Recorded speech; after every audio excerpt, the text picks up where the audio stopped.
Welcome back to History in Motion, proudly brought to you by Midas. Coming up next, we take a look at action from the Marlboro Crane Hire Historic Saloons classes A to H. With a grid of over 40 cars, the racing is bound to get interesting. We catch up with a newcomer to the series, Jared Ray. Colin kindly said to me, well, I got a car, there you go, and grab it and race it. So yeah, we took the offer and we having a lot of fun. The car is actually quite forgiving, which is surprising. I thought the Alfa would be a little bit more like a BMW, but twitchy. I think today, if we can just get through the day, nice and cleanly, everything smooth. If we can get it top 3, I'll be happy with that in class. We'll see how it goes. I'm using American races, and the last 4 races I've had 3 punches, and I'm a bit tentative on the tyres. I'm a bit scared of them bursting, which what happened at Swartkops in the last race. So yeah, I'm a little bit nervous at this stage. Car, tyres, but it's good to be out at Kyalami. Let's see how they line up. Uli Sana takes pole position in his BMW 2002. Colin Ellison is the first of the Class D cars. Yanni van Rooyen heads up Class E in his Sirocco. Daniel Lotter is the first Class F qualifier with Brother Wayne, the fastest of the Class G cars. The lights go out, the battle begins. 3 abreast, 4 abreast now as they head down into turn 1. What an unbelievable start this is. On board the Louis Klutter as Pierre de Val makes his way past as they head into turn 2. Looking back, and we have a spinner. It's Werner Fonk who will be hoping that the big field managed to avoid his car as they stream round turn 2 on the opening lap. Looking back on the replay, and you can see the near miss he had with Meredith Willis, and a big lock up there for Daniel Lotter. Into the S's, Anton Roths leads the pack. Ellison getting completely out of shape there as he goes across the gravel, and a big jump there as he heads onto the grass. He manages to rejoin the track at a much slower rate. Klutter hot on the heels of Alistair Johnston in his Datsun GX and the Ford Escort of Gert Boertes. Pierre de Val has worked his way into second. Just behind him in the VW Sirocco is Yanni van Rooyen, with Uli Sana inches behind. Down the mine shaft we fly with Klutter, who lines up Johnston to his left. Holding his line, he makes the move stick and gets past Johnston.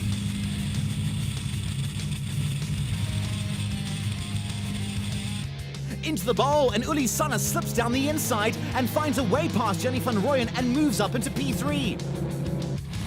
Louis Klutter coming under some pressure as Alistair Johnston pulls up on the inside as they head down to the final turn. 3 abreast, they enter the final bend. Willis has the advantage and takes the position from Johnston. Meanwhile, Morrison sneaks past as well. Klutter's not going to let Johnston get away that easily though, and he challenges him down the straight and gains 1 position back. Jean Milan has got himself in a bit of a muddle as he spins on the exit of turn 14. He gets himself going again though. Kirsten Fenter out of control and smacks into the tire wall. And this will bring out the safety car and the field will bunch up again. Looking at the replay, you can see the car spin around and the huge impact when she hits the wall.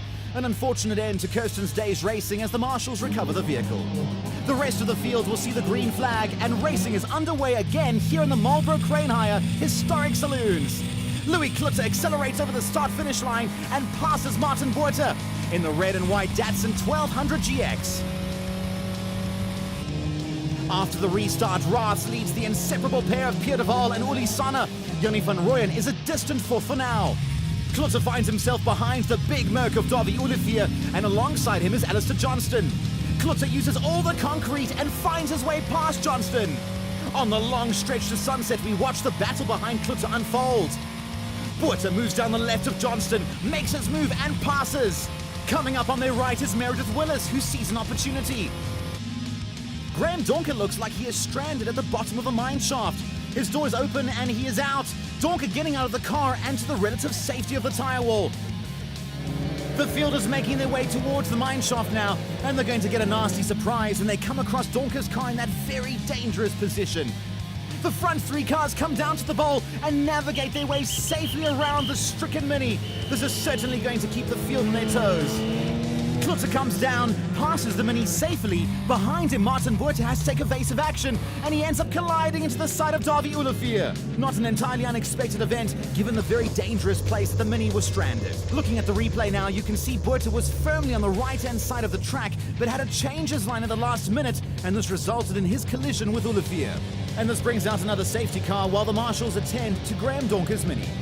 We can see that Dawie Olivier is able to continue the race, but Martin Botha is out. Anton Raats in his Mazda R100 leads the field for the last 2 laps in race 1 of the Marlboro Crane Hire Historic Saloons. It'll be a flat-out sprint to the line.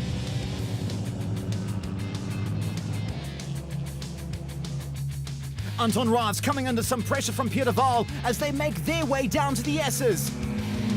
Up the hill they go, and de Waal goes down the inside of Raats, who runs a little wide there. This seems to have affected him as Uli Sana goes past as well. Raats seeming to slow a bit as they enter Westbank. Pierre de Waal now leads with Uli Sana in second. Jannie van Rooyen is trying to keep Gert Bottas at bay and hold on to 4th. Into the final bend, Pierre de Waal slides the back end out, and Anton Raats looks down the inside of Uli Sana and moves to second place as they head down the main straight for the last time. The checkered flag comes out and Pierre de Waal will take the win. Anton Raats takes second place thanks to his last corner pass on Uli Sana, who comes home in third. Confirmation of the results, and it is Pierre de Waal with Class D victory. Anton Raats takes Class C, Jannie van Rooyen wins Class E, Daniel Lotte Class F, Nikita Nel Class G, and Ray Cornelissen Class H. I had to start at the back because I didn't qualify this morning, and I was making my way through quite well, and the safety car came out, and then the car started to misfire a bit, and then it would clear and misfire and it would clear behind the safety car, and then at the bottom of the mine shaft it just cut out completely, and I didn't have enough momentum to get off the track, so I was left in the middle of the track exiting the mine shaft. So I sat there signaling to marshals, come push, and they sat watching me. And I saw the safety car snake going out the corner and that, so I thought, oh, well, they'll keep the board out another lap. And then I saw the marshals put out a green flag, and I got confused. I thought, does it mean they're racing? And then I heard the cars. It was a bit of fear. I jumped out the car and I ran to the barriers. I thought, look, if anything's going to hit me, I don't want to be in it. And I stood there and I was just beside myself. I couldn't believe it, that they actually restarted the race with a car in the middle of the track, bottom of the mine shaft. Race 2 gets underway. Pierre de Waal getting a good start as the rest of the field jostle for position. 3, 4, 5 abreast as they head down towards the first 2 corners. The pack now filters down to pairs as they make their way through turn 2, and wisely so, as it would be asking for trouble to get more than that through the first couple of corners.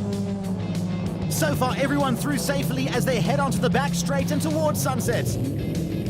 Wayne Lotte thinking about going round the outside of Dave Lation into turn 4. He just isn't close enough this time round.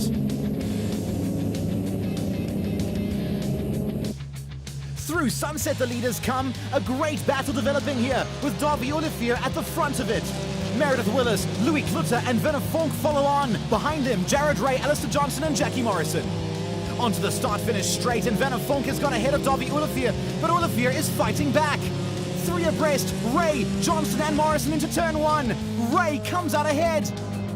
Round turn 2 and up to Nashua. Klutter's alongside Olivier, and this little red Beetle's really made of some tough stuff as he passes the Mercedes-Benz of Olivier. Jared Ray and Alistair Johnson are right on his bumper as they head round turn 4. Well, that doesn't look good. Smoke coming out the back of Meredith Willis there. Possibly some engine trouble. Hopefully he's not laying oil down on the circuit. Little bit of a twitch there, and that will be oil on the wheels. Willis slows and moves to the left of the track, probably to retire at the end of the pit lane. So Meredith Willis is out of the race, but the question is how much oil has been laid on the circuit before he retired? Hopefully not too much. Jared Ray flashes through our screens as Dawie Olivier has his hands full trying to keep Alistair Johnson at bay. Round the bowl, and Johnson goes down the inside of Olivier, and the position is his. Trouble for John McLaughlin there as he keeps left heading up to turn 13. Wayne Lotte makes his way up the hill and past the ailing McLaughlin.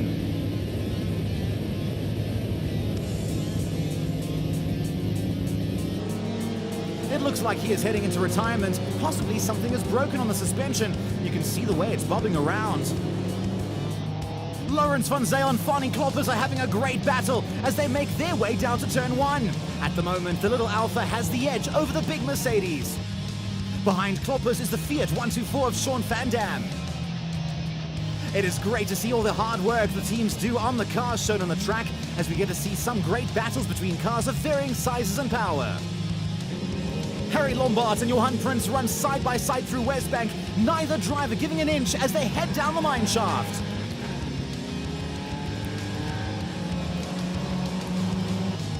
Heading into turn 3, and Steve Tritter makes his move down the inside of Dave Lation. The Frankie's car really looking good as he heads onto the back straight. Marius Fave follows Tritter through, and Lation loses another position. At Sunset, and Louis Klutz is involved in some close racing with Jared Ray, with Gert Boerters just ahead. Ray had to back out of his challenge as Boerters was in front of him. Ray moves to the left and sets himself up on the inside, heading into Clubhouse. Boerters holds firm on the outside, and Ray can't make the move stick. Lation and Fave are still locked in battle as they come through Sunset. Fave comes out ahead. Looking back from Klutzer, and it looks like Ray has made up some ground as he slides down the inside of Boerters coming round Westbank.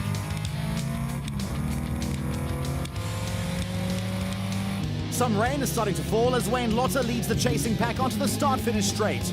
Getting caught out by a slippery track, Lotter spins his car and is in a vulnerable position to oncoming traffic. The chasing pack make it through safely though, and Lotter gets back on his way with a bit of work to do, having lost 3 places. Another car getting caught out of the final bend. This time it's Johan Prince in his Datsun. He recovers and continues unscathed. Uli Sanne recovering from a spin just after the S's, and the rain really is making its presence felt. Ahead of Klutzer, we see Werner Fonk sliding off in the S's. This rain really is making the track rather tricky to drive as we see Klutzer spin out as well. Into the final bend, and Fani Kloppers loses it and almost goes all the way around. Sean Van Dam behind him, having to brake hard. Another spinner, that looks like Jean Milan possibly. Louis Klutzer not able to keep it on the black stuff, this time getting himself well and truly stuck in the kitty litter. Ray Cornelissen slides sideways round the mine shaft, and he has a close call with a barrier. Jannie van Rooyen picking his way slowly round the track. Just look at the standing water. And Uli Sanne has gone off at the bottom of the mine shaft as well. He manages to get back on the track. One of the Nels off in the gravel there. Jimbo Bennett off at the bottom of the S's, trying to make his way back onto the track. It's really coming down in torrents now, as you can see Louis Klutzer run for cover. Colin Keane also going off at the bottom of the mine shaft. The red flag has been brought out and the race called to a halt after 6 laps. Pierre de Vol takes the win in these monsoon conditions. Probably the best decision to end the race early, with a lot of the cars unable to get any grip and stay on the track. Well, Uli Sanne came in 2nd place, Jannie van Rooyen 3rd, and newcomer Jared Ray in 4th. Daniel Lotter took Class F honours, Q Helen Class G, and Ray Cornelissen Class H. Me and Fani had a wonderful days. I think in the corners he caught up a bit, but I think I had a little bit more power on the straights. I'm not sure. But it was lekker. If we had another 24 laps, I would have passed him definitely. But unfortunately, the rain came and then I almost spun out and I just couldn't make it. But it was a fantastic day. I love it to pieces. I spun out and my car wouldn't restart. I think I flooded it. I was too anxious to get it going again. And I was sitting nipping there because everybody was coming around that corner 100 miles an hour. So I was just waiting for somebody to take my backside off. It was a very good race. Just a pity about the rain that came out, but otherwise it was good fun. Orchid gave me a good run for my money. Started wet, and as Louis said, then the rain came. Initially we didn't know it was rain. We started slipping and sliding, and then it rained like coming down in buckets. And then Louis was behind me, and I saw him creeping up and closer. So Louis good. I said to him, he knows how to race in the wet. But a very nice race. Glad to be back. Had engine trouble for a year consistently, but the motor is running well. So yes, we're looking forward to the season. Yeah, second heat, we got a bit of a slow start. I lost 3 positions, but it was fun, and eventually we caught up to Davi, who we had a big dice with in the first heat, and we resumed that in the second heat for about 3 laps, and I managed to get past him. I think he was a bit sideways at the time as well, which I saw pretty often. Got past him, broke a gap, and then about 3/4 into the race, the rain decided, well, it'll join the race. So we got to Westbank and it started up there, and we completed that lap, and then the next lap I thought, okay, was not too bad. Went into Sunset, and that's when it started, a little bit sideways, and then it really got heavy. So kept it on the track, enjoyed it, made up a lot of positions, so really had a good day. Time to test your motorsport knowledge with our quick question. Quick question. How many marshals are needed at Kyalami racetrack on race day? Find out after the break. We'll be back after the break with more excitement on the Midas Historic Tour.